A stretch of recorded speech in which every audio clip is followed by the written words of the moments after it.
আমি চুলাতে একটা হাঁড়ি বসিয়ে দিয়েছি, গরম হওয়ার পরে তেল দিয়েছি, পেঁয়াজ দিয়েছি, পরিমাণ মতো লবণ দিয়েছি, আদা রসুন বাটা দিয়েছি, হলুদের গুঁড়া দিয়েছি। আর এখন সুন্দর করে একটু কষিয়ে নিব। কষানোর পরে আমি একটু পানি দিয়ে দিব, আর পানি দিয়ে আবারও কষিয়ে নিব। আর এখন আমি মরিচের গুঁড়া দিয়ে দিচ্ছি।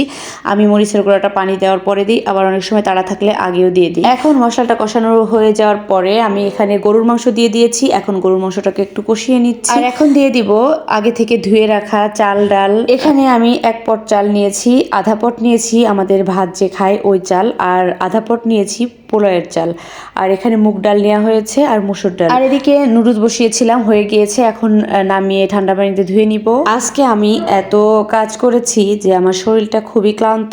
আমি এই জন্য ইফতারিতে ভাজা পোড়া কিছু করতে পারি নাই, কারণ আমি দাঁড়িয়ে দাঁড়িয়ে ভাজা পোড়া করতে পারবো না। তো এই যে দেখতে পাচ্ছেন, এগুলোই আজকের ইফতারিতে ছিল। আর এখানে যে প্লেটটা দেখতে পাচ্ছেন, এই প্লেটটা হচ্ছে রাজ্য, তাকে এভাবে করে সাজিয়ে গুছিয়ে দিতে হয়।